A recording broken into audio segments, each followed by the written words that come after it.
پہلی بات تو ذہن نشین فرما لیں کہ حضرت ابن عباس رضی اللہ تعالیٰ عنہ فرماتے ہیں کہ رسول اللہ صلی اللہ علیہ وسلم نے حضرت عمر کے لیے دعا مانگی، اللہم اعز الاسلام بعمر، اے اللہ عمر کے ذریعے اسلام کو عزت عطا فرما۔ چنانچہ امام ابو عبداللہ محمد بن عبداللہ بن محمد الحاکم رحمہ اللہ وفات 405 ہجری المستدرک علی الصحیحین میں لکھتے ہیں، عن ابن عباس رضی اللہ عنہ عن النبی صلی اللہ علیہ وسلم انہ قال اللہم اعز الاسلام بعمر۔ حضرت فاروق اعظم رضی اللہ تعالیٰ اسلام کا جو تذکرہ ہے وہ تفصیل کے ساتھ امام ابو زید عمر بن شبہ بن عبیدہ بن ریتا النمیری البصری رحمہ اللہ وفات 262 ہجری نے تفصیل کے ساتھ فرمایا ہے اپنی کتاب تاریخ المدینہ لابن شبہ میں اس کے چند ایک اقتباسات پیش کرتا رہوں گا۔ خلاصہ کیا ہے؟ حضرت انس بن مالک فرماتے ہیں حضرت عمر رضی اللہ تعالیٰ اپنے ہاتھ میں تلوار، آپ نے تلوار کو لٹکایا اور باہر نکلے تو ان سے بنی زہرہ کے ایک شخص نے پوچھا کہاں جا رہے ہیں؟ کہا میں الیاس باللہ محمد کو قتل کرنے کے لیے جا رہا ہوں۔ اس نے کہا تجھے پتہ ہے اگر تم نے محمد کو قتل کر دیا تو بنو زہرہ اور قریش تمہارا کیا حشر کریں گے، تمہیں اڑا کے رکھ دیں گے۔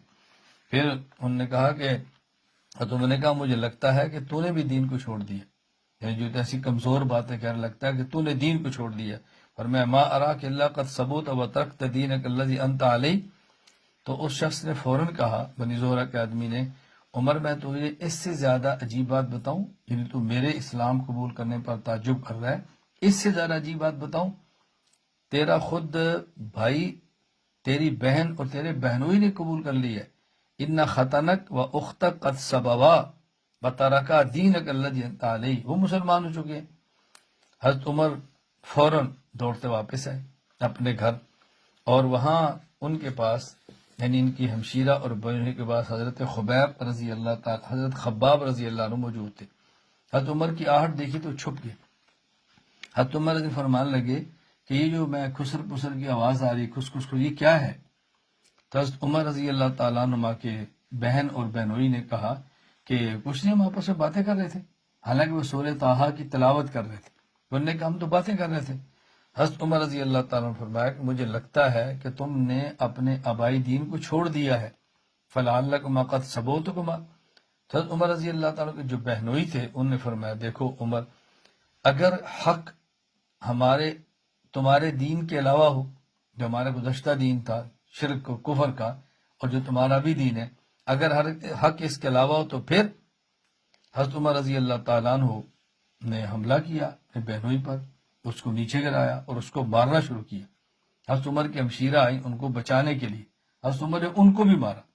حضرت عمر رضی اللہ تعالیٰ عنہ جب ان کو بھی مارا تو وہ بھی غصے ہوئی، تو انہوں نے پھر کہا یا عمر، حضرت عمر کی بہن تھی، فرمایا ان کان الحق فی غیر دینک، یاد رکھ لو اگر حق تمہارے دین کے علاوہ ہے تو میں کہتی ہوں اشہد ان لا الہ الا اللہ واشہد ان محمد رسول اللہ، میں کلمہ پڑھ جب تم سے جو ہو سکتا ہے کر لو۔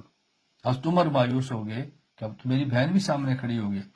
حضرت عمر نے کہا آتونی ھذا الکتاب الذی عندکم، جو تمہارے پاس کتاب ہے مجھے دو، یعنی قرآن کریم ان کے پاس یوں نہیں جیسے ہمارے پاس مصحف ہوتا ہے لیکن لکھا ہوتا ہے کہیں کی کاغذ پر کہیں پتھر پر کی ٹکڑا، مجھے بھی دو۔ تو انہوں نے کہا، ان کی بہن نے کہا انک رجس، تو ناپاک ہے، اور اس قرآن کو لا یمس الا المطہرون، وہی چھو سکتا ہے جو پاک ہو، جاؤ وضو کرو، غسل کرو یا وضو کرو، اس کے علاوہ میں تمہیں نہیں دوں گی۔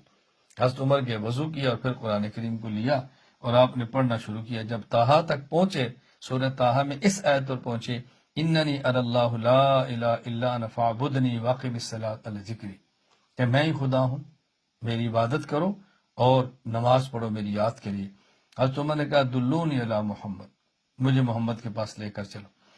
جب یہ بات حضرت خباب نے سنی تو ظاہر ہے وہ چھپے ہوئے تھے، وہ کھل کے سامنے آ گئے، تو حضرت خباب نے کہا ابشر یا عمر، یا عمر تمہیں مبارک ہو، فإنی ارجو ان تکون دعوت رسول اللہ صلی اللہ علیہ وسلم لک لیلۃ الخمیس، حضرت عمر مبارک ہو، تم حضور کی دعا ہو، جمعرات کو اللہ کے نبی نے تمہارے لیے دعا مانگی تھی، اللہم اعز الاسلام بعمر بن الخطاب اور بعمر بن حشاب، یا اللہ عمر بن خطاب یا عمر بن حشاب جو ابو جہل تھا، ان میں سے کسی ایک کے ذریعے اللہ تو اسلام کو غالب فرما دے۔ اللہ نے تیرے حق میں دعا قبول کر لی۔ رسول اکرم صلی اللہ علیہ وسلم جو صفا پہاڑ میں دار ارقم تھا جہاں پر رہتے تھے، چھپ کے تھے، تو حضرت عمر کو وہاں لے کر خباب چلے گئے۔ جب وہاں پہنچے تو دروازے پر پہرا تھا، حضرت حمزہ تھے، حضرت طلحہ تھے، اور صحابہ بھی تھے۔ تو جب ان لوگوں نے حضرت عمر کو دیکھا تو بعض صحابہ گھبرا گئے کہ عمر زیادتی نہ کرے۔ حضرت حمزہ فرمانے لگے گھبراؤ مت، فَإِن يُرِدِ اللَّهُ بِعُمَرَ خَيْرًا يُسْلِمْ، اگر عمر بھلائی کے ارادے سے، اللہ نے اس بھلائی کا ارادہ کر لیا تو آج کلمہ پڑھ لے گا، وَيَتَّبِعِ النبی صلی اللہ علیہ وسلم، اور نبی پاک صلی اللہ علیہ وسلم کی اتباع کرے گا۔ وَإِن يُرِدْ غَيْرَ ذَلِكَ يَكُنْ قَتْلُهُ عَلَيْنَا هَيِّنًا، اور اگر اللہ نے اس کی ہدایت کا فیصلہ نہیں کیا اور عمر نے کوئی گڑبڑ کی تو میں گردن اڑا دوں گا، اور میرے لیے ان کو قتل کرنا کوئی مشکل نہیں ہے۔ نبی کریم صلی اللہ علیہ وسلم وہاں موجود تھے، اور اللہ اکبر، وہی آپ کے اوپر آئی کہ نبی پاس جب حضرت عمر ان کے پاس پہنچے تو فرمایا انہوں نے، اما انت منتہیا، یا عمر تو کب باز آئے گا؟ حتی ینزل اللہ بک من الخزی والنکال ما انزل بالولید بن المغیرہ، جب تک تجھے خلاف ولید بن مغیرہ کی طرح ذلیل رسوا نہیں کرتا تو اس سے پہلے باز نہیں آئے گا۔ اللہ اکبر۔ پھر حضور نے کہا اللہم ھذا عمر بن الخطاب، اے اللہ عمر بن خطاب آ گیا ہے، اللہم اعز الدین بعمر بن الخطاب، فقال عمر اشہد انک رسول اللہ، میں گواہی دیتا ہوں آپ اللہ کے رسول ہیں۔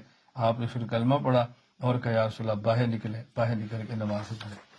یہاں دیکھیں ایک جو بات سمجھنے کی وہ یہ کہ قرآن کریم کو وہ شخص ہاتھ نہیں لگا سکتا جو ناپاک ہو، جس کا وضو نہ ہو۔ اب اس پر دلائل تو ہیں، کتنی بڑی دلیل ہے کہ حضرت عمر رضی اللہ تعالیٰ عنہ کی بہن نے یہ دلیل پیش کی، دائے مسو الا المطہرون، کہ جب تک تم وضو نہیں کرو گے تمہیں قرآن کو ہاتھ نہیں لگانے دو گی۔ اور آج تک کسی نے اس کا انکار نہیں کیا کہ یہ تو جھالت جنابت کے بارے میں ہے، فلاں کے بارے میں نہیں۔ تو عمر نے وضو کیا اور قرآن کو ہاتھ لگا لیے۔ اس کا معنی اس کا تعلق حالت جنابت کے ساتھ نہیں ہے، بلکہ اگر کوئی بے وضو ہو تو قرآن کو ہاتھ نہیں لگا سکتا جب تک اس کا وضو نہ ہو۔ تو بہت سارے لوگ کہتے ہیں نہیں یہ صرف فرشتوں کے بارے میں ہے کہ فرشتے چونکہ پاک ہے قرآن کو ہاتھ لگاتے ہیں، انسانوں کے بارے میں ہے ہی نہیں۔ حضرت عمر کی بہن تو انسان کو فرما رہی ہے نا، فرشتے کو تو نہیں کہہ رہی۔ اس لیے اس مسئلے کو ذہن نشین فرما لیں۔ اللہ میں بات سمجھنے کی توفیق عطا فرمائے۔